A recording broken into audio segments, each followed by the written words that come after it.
Hello, everybody. This is Charlie Dixon coming at you live from Kapuskasing, Ontario. It is currently about negative 20 degrees, so forgive me for shivering and talking, in sort of a meek tone.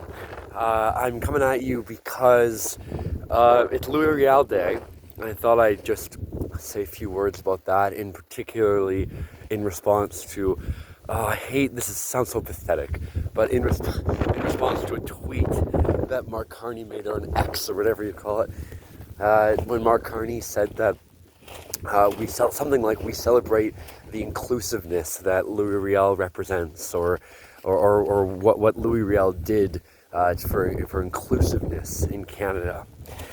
As if Riel was a poster child of the post-national order, of the neoliberal order, of the sort of progressive ideology that doesn't see in and out groups whatsoever, that doesn't recognize difference amongst people, that only sees people that want to include and people that want to exclude, with a good and evil axis on them. And the trucks are passing by. I'm sorry, I'm in the only spot really that I can talk.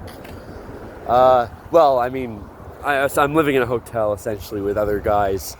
I don't really want to record this video in front of them, so I'm just in an area outside here of the trucks passing by.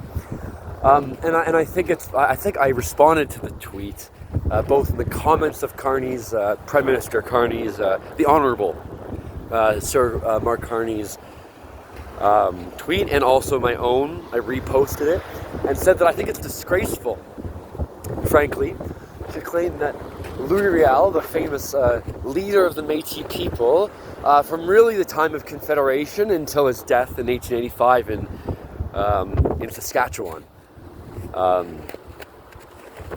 Was it Saskatchewan? If he wasn't killed for treason in Saskatchewan, it might have been Toronto. The fact that I'm forgetting if it was in Toronto or Saskatchewan is quite poor. I think maybe he was tried in Toronto. I remember I went to the Louis Riel Day ceremonies in Queen's Park last year on this very day in Queen's Park. The Speaker of the House did a whole outdoor ceremony. He led an outdoor ceremony for the Métis Nation of Ontario in memory of Louis Riel.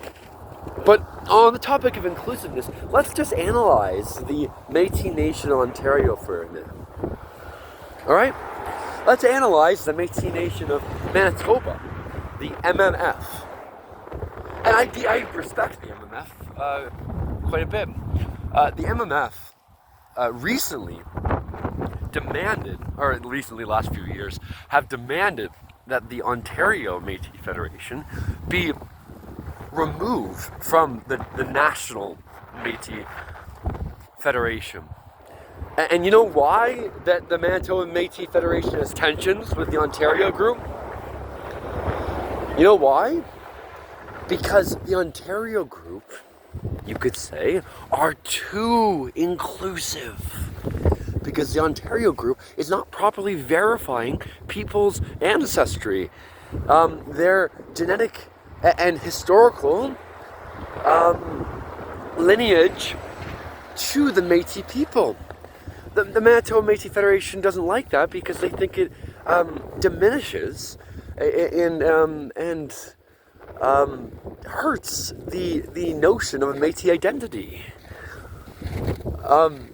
Because they realize that a nation, because that's what they are, a nation is a group of people with a shared identity and a vision to go forward as a single people as well, a vision of the future that sees this core identity as continuing. And they understand that.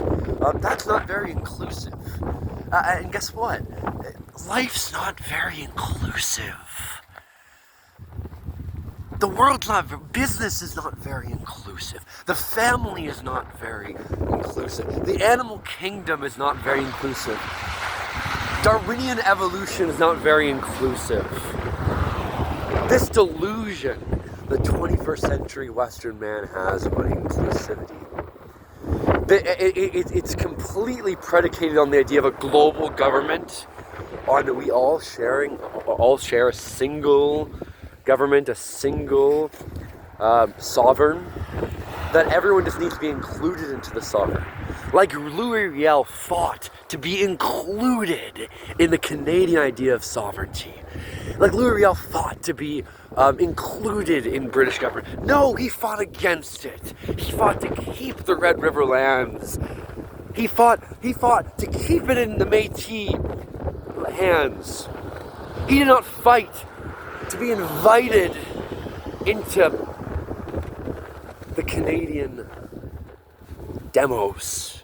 He fought to keep his own and exclude it from the Canadian, Scottish, English, settlers that were coming in the early 1870s, because it was a panic.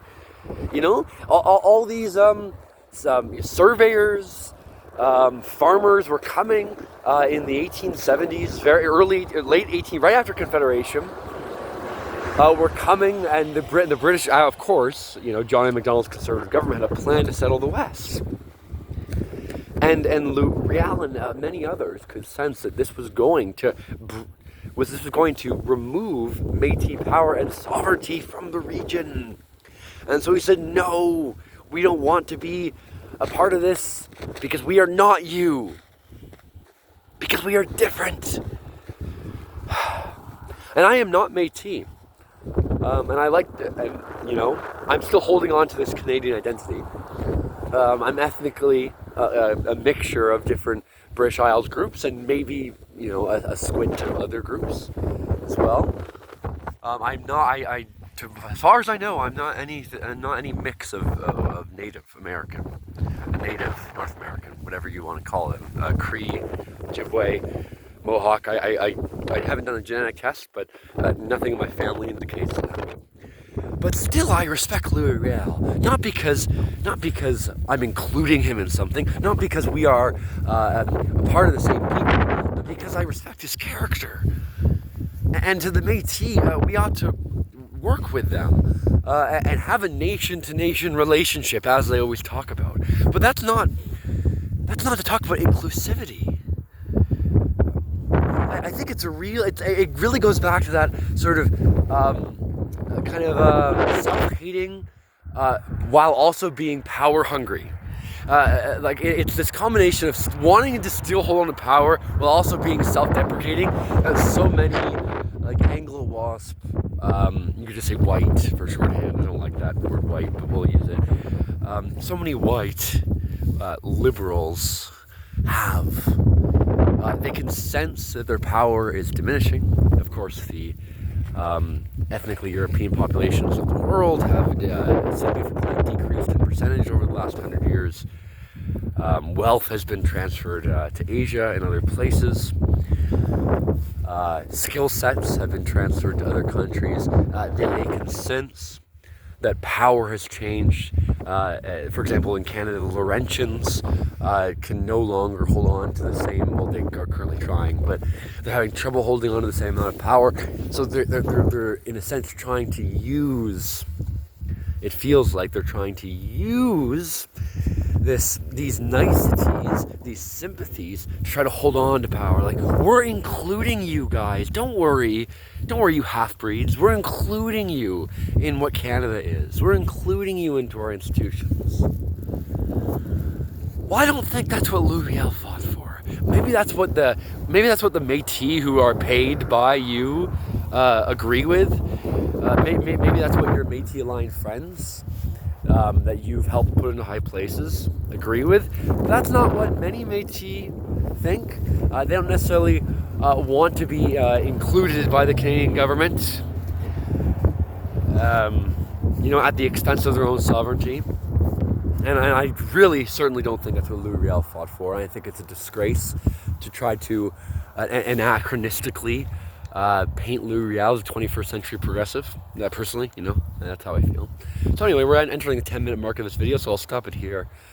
But I think that Mark Carney and the Liberal Party ought to examine their ideological presuppositions when talking about Louis Riel and Louis Riel Day. So thank you.